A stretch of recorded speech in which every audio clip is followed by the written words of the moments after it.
49ers won't have Deebo Samuel this week. He's their MVP. He's their offense. A few weeks ago, like, I don't think they would have beaten the Bears without Deebo Samuel. That's how important he was and how bad they were, like, in early November. I think they would have lost to Chicago without Deebo. Now, Elijah Mitchell's going, Ayuk's going. They have a lot going on offense, but Deebo's still by far the best player. What is his absence going to do to the Niners in this game?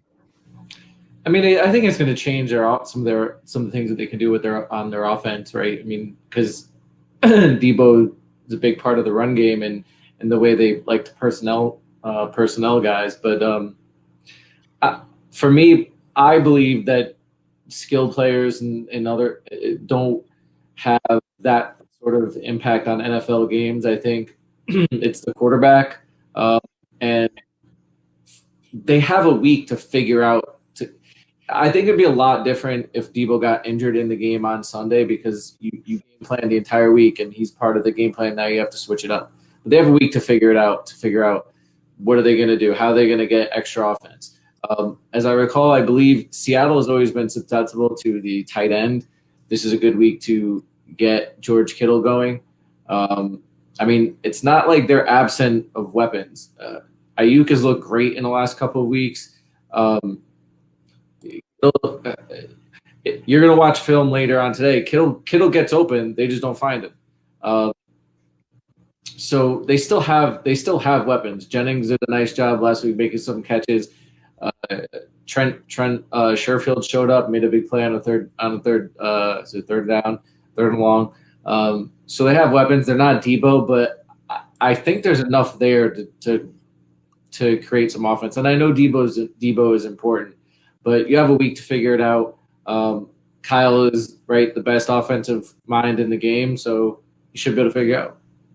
Yeah, agree. The thing with Deebo is that he's been the big play element in the offense all year. Like, Kittle doesn't give it anymore.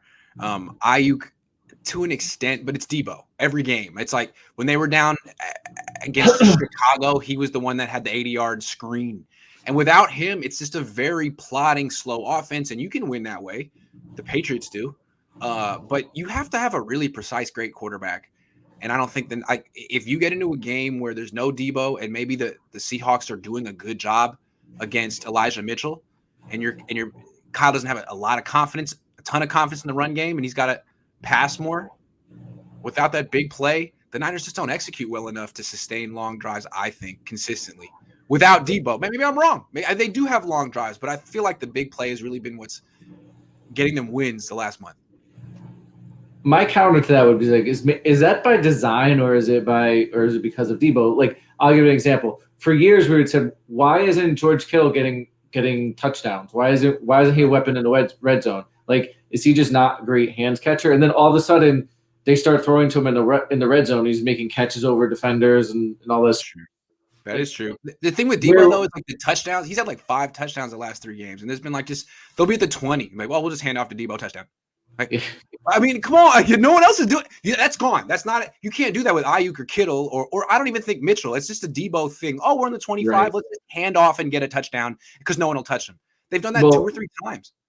Because no one will touch him, and also is Jimmy can't make a bad decision and throw it to a linebacker if you just put it in Deebo's hands. And yeah, exactly.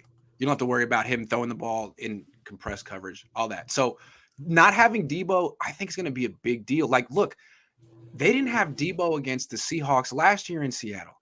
What happened? Jimmy was freaking awful in that game, and then he got hurt and left. So I'm not saying he should improve.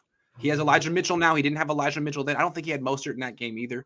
But if Elijah Mitchell isn't cooking and Pete Carroll can stop this run game, which he's actually kind of done sometimes, I don't know, man. It's going to be bad. So yeah. Elijah, you step the hell up, dude. It's on you.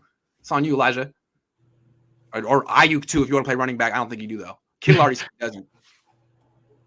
Maybe Ross Dwelly can do it. Yeah.